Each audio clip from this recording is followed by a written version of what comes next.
Officially YouTube channel Maryam Sheikh और मैं हूँ मरियम शेख। उम्मीद करती हूँ आप सब खैरियत से होंगे और आपको मेरे जो वीडियोस हैं वो पसंद आ रही होंगी।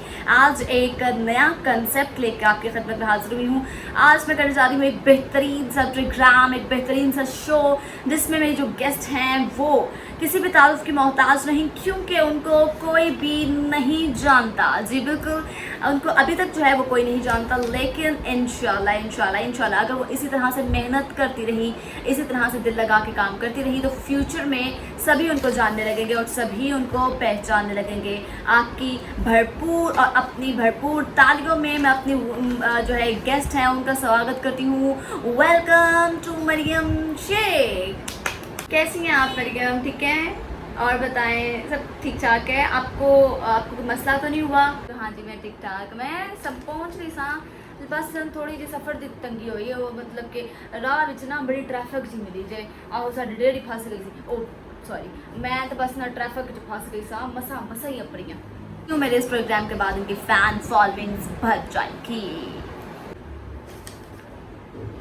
मरियम ये बताएं, जब आपको पता चला कि आप मेरे प्रोग्राम, क्या ही बात है मेरे प्रोग्राम की, जब आप मेरे प्रोग्राम में आ रही थी तो आपको कैसा फील हो रहा था? आप कैसा महसूस कर रही थी कि वाह आज बिलाखिर आपको मैंने अपने प्रोग्राम में बुला ही लिया? जी मैं तानू की दसा मरियम जी, तुसी यकीन करो मैनू ते यकीन ही नहीं आया। हाय अल्लाह मैनू ते यकीन ही नहीं आया कि तुसी मैनू अपने प्रोग्राम च सद्या है। हाय मैं तानू की दसा कसमें, मैं तो बावली हो गई सा। इन्ना मैं मेकअप करके आई जे, इन्ना मैं तैयार होके आई हाँ। दिखाओ अपने ऑडियंस नू दिखाओ, ए वेखो मैं एडा मेकअप किया, एडा मैं तैयार हुई, कांटे पाए, ए वेखो मैं सिर ते पट्टी जी भी बनी जे, आ वेखो मैं अबू शर्ट भी पाई जे मैं तो इन्ना तैयार होके आई कसमें हुई। थोड़ी सारी बातों को ये बताएं कि आजकल आप ऐसा क्या कर रही हैं, ऐसा आपका कौन सा काम है जो आप चाहती हैं कि लोग आपको जानना शुरू करते हैं, आपको पहचानना शुरू करते हैं? आखिर आप में ऐसी कौन सी खास बात है? कुछ नहीं जी, की दसा तुहानू की करनी पई अजकल मैं। हाय मैं मेहनत मुशक्कत करन वाली कुड़ी, सवेर नू जी लोगों के घर झाड़ू पोचा देनी हाँ, काम करती जे, भांडे धोंदी जे, कपड़े धोंदी जे, शाम नू मैं जरा थोड़ा जिहा मेकअप मुकअप करके ते टिकटॉका बना ली जे किसी नहीं पता, सब ही पता है मैं बस टिकटॉका ही बनानी हाँ। ये दस्यो ना किसी चुप कर जाओ कि मैं सवेर काम भी करनी हाँ। मैं कोई काम कुम नहीं करती जी, मैं तो सिर्फ टिकटॉका बना दी जी। हाँ जी आहो, तो तुसी भी किसी ने दस्या हो ना? आहो अच्छा ये बताएं कि आप शादीशुदा है? हाँ जी शादीशुदा वा। न्याणा कोई नहीं हजे नहीं सोचा न्याणे के बारे च। हजे तो जी मैनू कि नकली का मशहूर होना है जी बड़ा मैनू। आहो हजे तो मैनू बड़ा नाम कमाना है, हजे नहीं न्याणा न्यूणा करना, न्याणे न्यूणे का सोचांगे बाद चों। मैंने सुना है कि कुछ लोग होते हैं जो कहते हैं कि ऐसा लड्डू है बाहर जो खाता है वो पछताता है, जो नहीं खाता वो तो पछताता ही पछताता है, डेफिनेटली पछताता। आप क्या कहती हैं, किस हद तक दुरुस्त है किस हद तक नहीं? बिल्कुल सही आखिर ने, जरा खावे वो भी पछतावे तो जरा ना खावे वो भी पछतावे।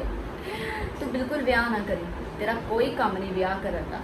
हाय बाद च बंदा ना सिर्फ ब्याह का ही होकर रह जाता, बंदे का ते न्याणियां दा ते अपना कि नकली का अपने सोहरियां का होकर रह जाता है। कसमें कोई काम नहीं रहा होर, अपनी जाती जिंदगी तो बंदा भुल ही जाता है, एक साल की कख नहीं रह जाता बंदे के पल्ले ब्याह तो बाद।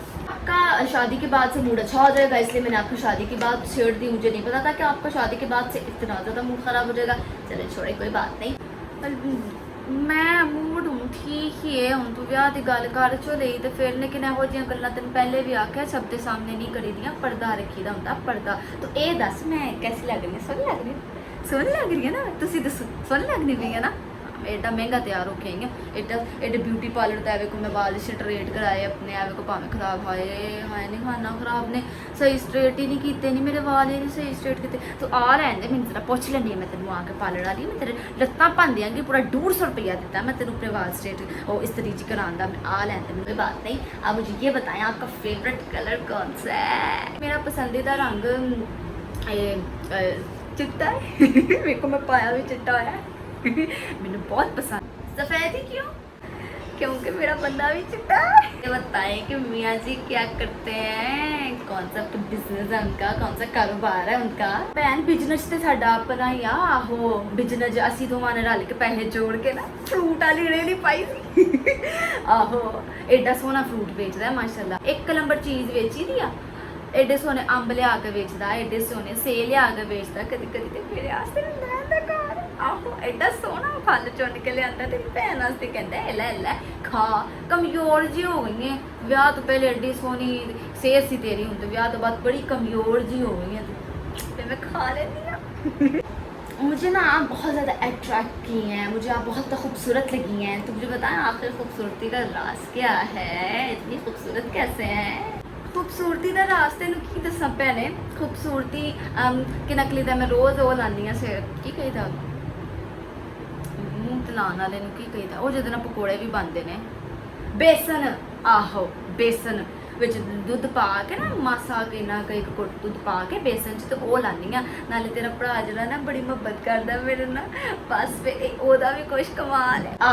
आखिरी सवाल आपसे करती हूँ, जिसके बाद प्रोग्राम का अख्ताम करूँगी। मुझे बताएगा पढ़ी कितना। तेन पता ही मैं कितना पढ़ी हाँ। जा नहीं जा भैने इन्ने सवाल कर छड़े, तेन अजे तक यही नहीं पता कि मैं पढ़ी कितना वा। लै सुन फिर पूरी एक जमात पढ़ी हाँ। ये थी हमारी आज की मेहमान जिनके साथ गपशप की। इतनी मज़े की गपशप आपने अपनी लाइफ में पूरी नहीं की होगी। उम्मीद करती हूँ आपको मज़ा आया हुआ होगा। इसी तरह से मेरी वीडियोस देखते रहिए। अगले वीडियो तक के लिए मुझे इजाज़त दीजिए। अल्लाह निगहबान। हैं जी वीरो ते भैनों, उम्मीद करनी है तुहानू मेरी वीडियो बहुत पसंद आई होगी। जो मेरी वीडियो पसंद आई है ना तो लाइक कमेंट तो शेयर जरूर करियो। वन मैन शो करनी आ, तुहाडी भैन मेहनत बहुत कर दी आ, हाँ तो लिहाजा उन्होंने सपोर्ट करियो। अगली वीडियो तक मैनू दियो इजाज़त। खुदा हाफिज़।